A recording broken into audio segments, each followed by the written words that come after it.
여호수아 20장 1절에서 5절. 여호와께서 여호수아에게 일러 가라사대 이스라엘 자손에게 고하여 이르라. 내가 모세로 너희에게 말한 도피성을 택정하여 부지 중 오살한 자를 그리로 도망하게 하라. 이는 너희 중 피해 보수자를 피할 곳이니라. 그 성읍들의 하나에 도피하는 자는 그 성읍에 들어가는 문 어귀에 서서 그 성읍 장로들의 귀에 자기의 사고를 고할 것이요. 그들은 그를 받아 성읍에 들여 한 곳을 주어 자기들 중에 거하게 하고 피해 보수자가 그 뒤를 따라온다 할지라도 그들은 그 살인자를 그의 손에 내어주지 말지니 이는 본래 미워함이 없이 부지 중에 그 이웃을 죽였음이라. 연결을 위해서 지난 시간에 이제 서론한 걸 조금 반복을 하겠습니다.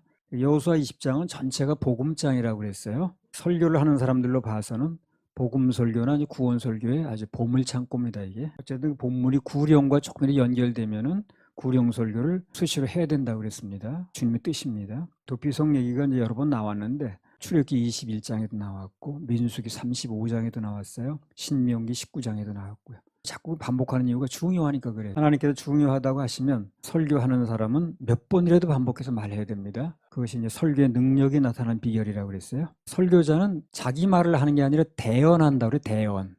그분의 말씀을 대언하는 거예요. 대언하는 사람이 그렇게 자기 멋대로 하면 안 되죠. 그 옛날에 원님이 뭐라고 얘기를 해요. 5대를 쳐라 그러면 그냥 이방이 5대 치랍신다 그러잖아요. 그러면 원님은 5대 치라 그러는데 이방이 뭐 너무 많아 3대만 이렇게 하면 안 되겠죠. 그건 대언이 아니지. 이방은 그대로 말하면 되는 거예요. 설교자가 바로 그런 입장이라 그분의 말씀을 대언하는 입장이지 내가 내 말을 하는 입장이 아니에요. 그러니까 그분이 반복하셨으면 나도 반복하는 거고 청중은 또 어떻습니까?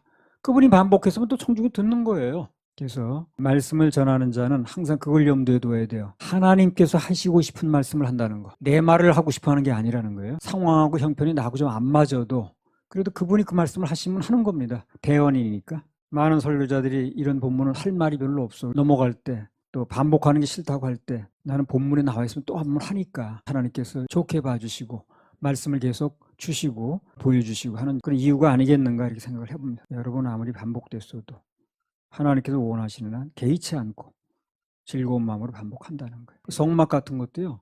그 출애굽기 보면 다 끝난 얘기인데 나중에 똑같이 반복을 합니다. 여러 장을 할애해서 또 하는 거예요. 성막이 중요하거든. 할 얘기 없을 것 같아도 또 주님께서 주신 말씀으로 생각하고 전하다 보면 주옥 같은 말씀들이 또 나옵니다. 그래서 청중의 입장에서도 하나님께 중요하다고 기록해 놓으신 것을 반복해서 듣는 건 번거롭게 생각하면 안 됩니다. 여호수아 20장은 도피성에 관한 말씀들이 나오는데 이제부터 거기에 대한 말씀을 받도록 하겠습니다. 여호수아 20장 1절 3절. 여호와께서 여호수아에게 일러 가라사대 이스라엘 자손에게 고하여 이르라. 내가 모세로 너희에게 말한 도피성을 택정하여 부지 중 오살한 자를 그리로 도망하게 하라.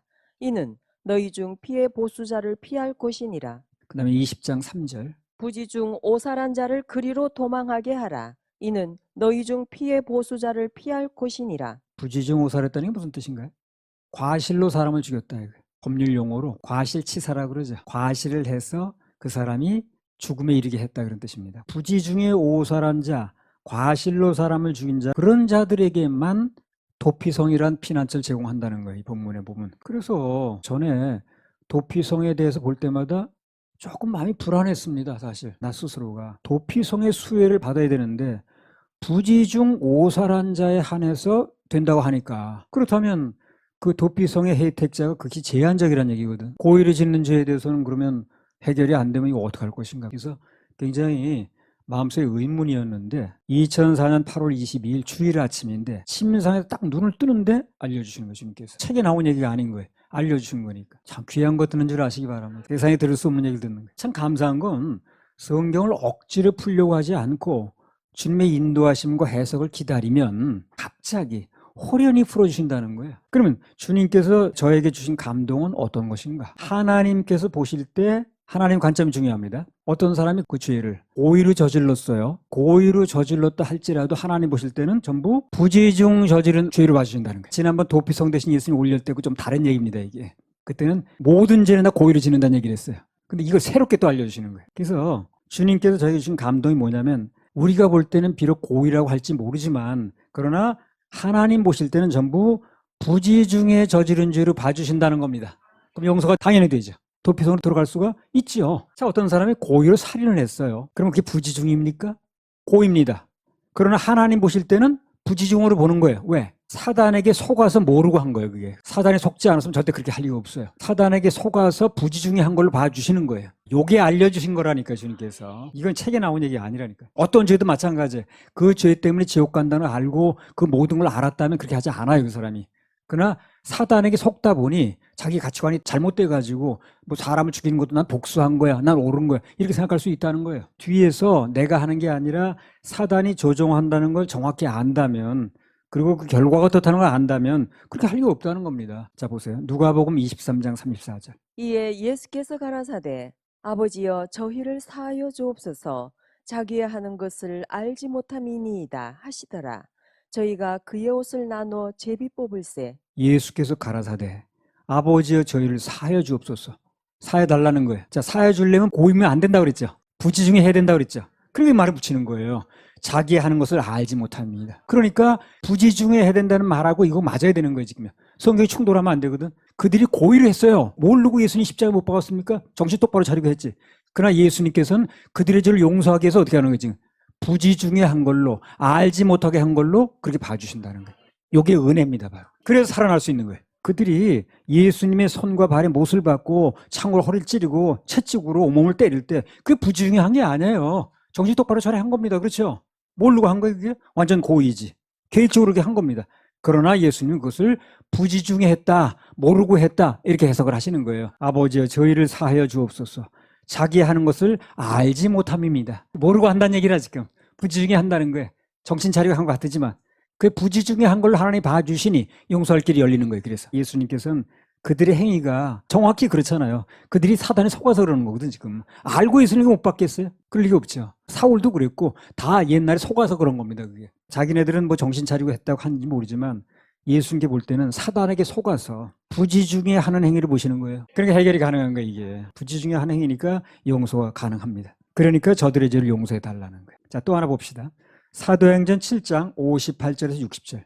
성 밖에 내치고 돌로 칠세. 증인들이 옷을 벗어 사울이라 하는 청년의 발 앞에 두니라. 저희가 돌로 스데반을 치니 스데반이 부르짖어 가로되 주 예수여 내 영혼을 받으시옵소서 하고 무릎을 꿇고 크게 불러 가로되 주여 이 죄를 저들에게 돌리지 마옵소서. 이 말을 하고 자니라. 이들이 스데반에게 돌을 던지는 거, 이거 누가 봐도 부지중에 하는 거 아닙니다. 그렇죠? 정신 차리고 하는 거예요. 그런데 스데반이 뭐라고 얘기합니까? 그들의 죄를 사단에게 속아서 부지중에 하는 거라고 알게 된 거예요. 모르고 한 거니까. 부지중에 한 거니까. 죄를 저들에게 돌리지 말아달라고 그러잖아요. 아까 예수님 말씀에 똑같은 거죠. 사실 그래, 모르고 그런 거지 알고 그러겠어요. 그래. 사울도 나중에 얘기를 해야 돼. 모르고 그랬다고. 그거. 사도행전 7장 18절에 보게 되면요. 스데반이 순교당할 때 가장 앞장섰던 사람이, 찬성표를 던졌던 사람이, 그 던지는 사람 옷까지 봐줬던 사람이 나중에 보니까 누굽니까? 바울이에요. 그렇다면 바울도 결국 용서받을 수 없죠. 고의로 그런 거니까. 반드시 죽어야 됩니다. 그 나중에 바울이 그걸 이렇게 얘기를 합니다. 디모데전서 1장 13절. 내가 전에는 회방자요 핍박자요 포행자이었으나 도리어 긍휼을 입은 것은 내가 믿지 아니할 때에 알지 못하고 행하였음이라. 그때는 고의를 한 게 맞지만 나중에 보니까 내가 알지 못하고 했더라는 거예요. 그게 부지중에 이렇게 했다는 겁니다. 아, 그게 사단에게 속아서 내가 부지중에 하는 것이구나. 여러분, 누구 미워하는 거, 내가 지적해주면 날 공격하는 거 다 사단이 하는 겁니다. 그게. 여러분, 고의라고 생각하면 안 돼요. 그거요. 그래서 고의를 한 게 맞지만 부지중에 한 걸로 봐주시기 때문에 긍휼을 입을 수 있었다는 얘기라는 거예요. 만약 그때 사울이 이 행동의 배후 조종자가 내가 아니라 사단이야, 그러니까 알았더라면 그렇게 했을까요? 안 했죠. 그래서 속아서 하는 게 맞는 거예요. 그 당시 고의를 한 것처럼 보이지만. 그러니까 용서가 가능한 거예요. 그래서 긍휼을 입었다는 거예요, 자기가. 예수 믿는다고 뭐 부인 핍박하는 남편이 있죠. 그가 자기 안에서 사단이 날 그렇게 하는 거야. 알았다면 그렇게 할까요, 그 사람이? 속아서 하는 거지, 그 사람도. 자기 생각이 이제 속고 있는 거거든, 지금. 전부 고의적으로 하는 것처럼 보이지만 다 속는 거예요, 그게. 결과적으로 다른 말로 부지중에 하는 겁니다, 지금. 그래서 용서가 가능한 거예요. 그게 또 은혜고. 그걸 부지중에 한 걸로 안 봐주시면 어떡하겠는데. 그 용서받을 길이 없어요, 우리는요. 다 고의로 했는데 뭘. 그러나 그걸 고의로 한 건 맞지만 부지중에 한 걸로 봐주시니 우리 용서받을 수 있는 거거든. 그렇게 봐주시는 게 감사한 거예요. 그래서 아주 그냥 고의성이 있어 보이는 간음죄 같은 거. 간음죄를 과실로 집니까? 누군가 간음하고 나서 나는 내 배우자인 줄을 잘못 알고 그렇게 간음을 해서 그렇게 말하는 사람이 있어요? 다 고의지. 그런 경우는 율법으로도 안 되지 않겠습니까? 그래서 그런 경우까지 다 포함해서 완벽하게 끝내주는 게 계시의 완성이 신약이 필요한 거예요. 골로새서 2장 13절 15절. 또 너희의 범죄와 육체의 무할례로 죽었던 너희를 하나님이 그와 함께 살리시고 우리에게 모든 죄를 사하시고 우리를 거스리고 우리를 대적하는 의문에 쓴 증서를 도말하시고 제하여 버리사 십자가에 못 박으시고 정사와 권세를 벗어버려 밝히 드러내시고 십자가로 승리하셨느니라. 본문이 여러 번 나온다고 생략하면 새로운 말씀 못 받는 거죠. 또 보니까 새로운 말씀이 나오는 거 아니에요. 그러니까 본문을 여러 번 본다고 그걸 번거롭게 생각하면 안 된다는 거예요. 또 보면 하나님 말씀 받아들이면 더 확장시켜서 또 새로운 말씀을 주시는 거예요. 이렇게. 의문에 쓴 증서가 율법이거든요. 그게 간음이 무슨 고의야 과실이야 애매한 게 많아요. 그러나 그렇게 애매한 게 보이는 것이든 확실하게 고의든 과실이든 관계없이 예수님께서 그 십자가에서 모든 죄를 깨끗하게 해결하셨다는 거예요. 이게 필요한 겁니다. 이게 중요한 거예요. 그 논란의 여지가 없는 거예요. 그건 뭐 아무리 봐도 고의지 그거 무슨 과실로 가늠하는 사람이 누가 있겠어. 따질 필요가 없다는 거예요. 그 모든 죄도 예수님 보혈 안에 다 들어있으니까 해결이. 예수님 믿으면 되는 거예요. 쓰잘데 없이 무슨 그 죄는 되니 안 돼 그런 소리 하지 말고. 그래서 예수님께서 십자가에서 그 모든 죄를 사함받을 수 있는 길을 열어놓으셨다. 그걸 십자가로 승리했다고 그러는 거지. 죄로부터 승리했다고 말해. 그런 의미에서 볼 때 진정한 도피성은 예수 그리스도입니다. 예수님만 구세주로 믿고 받아들이면 고의 범이든 과실범이든 관계없이 모두 용서받을 수 있다는 겁니다. 너무 감사합니다.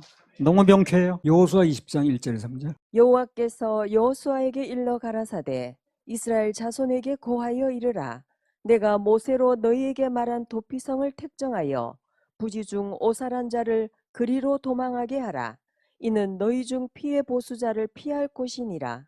부지 중 오살한 자를 그 뒤로 도망하게 하라. 이는 너희 중 피해 보수자를 피할 곳이니라. 그래서 부지 중의 잘못, 그러니까 과실로 사람을 죽였다고 하는 사람에 한해서 된다고 얘기를 했는데 그 도피성의 혜택을 볼 자의 범위가 어떻습니까? 모든 범죄가 다 포함되는 거죠. 그죠? 고의냐 과실냐를 따질 필요가 없다는 얘기입니다. 로마서 3장 23절 24절. 모든 사람이 죄를 범하였음에 하나님의 영광에 이르지 못하더니 그리스도 예수 안에 있는 구속으로 말미암아 하나님의 은혜로 값없이 의롭다 하심을 얻은 자 되었느니라. 계시의 완성인 그 신약에 보게 되면 고의죄든 과실죄든 모든 죄는 예수님이 다 해결하셨다. 이렇게 완결을 짓는 거예요. 그래서 교회는 항상 신약의 바탕에 지어져야 돼요. 신약적인 교회를 해야 되니까요. 근데 오늘 보면 살기는 현대를 살아. 근데 믿기는 구약적으로 믿는 교회가 너무 많은 거예요. 구약적으로 믿다 보니 이건 무슨 고의죄는 안 된다는 둥, 그 죄는 커서 안 된다 이런 얘기를 하는 거예요. 모든 죄가 해결됐다는 게 신약의 관점인데 교회는 신약의 관점 위에 신약적인 교회를 해야 됩니다. 살기는 현대를 사는데 전부 구약적인 교회야. 그러니까 이 해석이 안 되는 거지. 시대에 안 맞는 교회가 많다니까. 시대착오적이라고 그래. 목사도 새 약속, 신약이죠. 즉 신약적인 목사를 해야 되는데 옛날 약속, 구약적인 목사들이 있는 게 문제라. 살긴 현대를 살면서. 전부 그런 얘기만 듣는 거예요. 그래서 모든 죄가 해결됐다는 얘기를 하질 않고 어떤 죄는 되니 안 되니 구약적인 개념이거든. 그게. 구약에서는 과실죄는 되니 안 되니 고의죄는 되니 안 되니 이런 얘기 나오잖아요.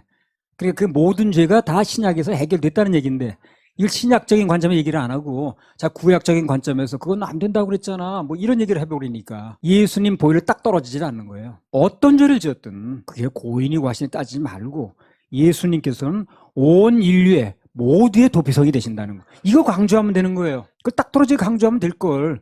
왜 그렇게 어떤 죄는 되니 안 되니 이게 얘기를 하냐니까. 예수 믿는다고 하면서 예수만 믿는 게 아닌 거죠. 예수만 믿어야 되는 거예요. 예수 믿는 사람 많아요. 근데 예수만 믿는 사람이 적은 거예요. 그게 문제인 거예요. 예수님 안에서는 모든 사람이 다 도피성의 혜택자라는 거. 확대해서 좀 다른 각도에서 적용을 해보면 누군가 나를 막 핍박하고 나에게 잘못을 범해도 그 사단에게 속아서 그러는 겁니다. 지금 고의처럼 보면 안 돼요. 그럼 정말 미워집니다. 그러면 원수돼요.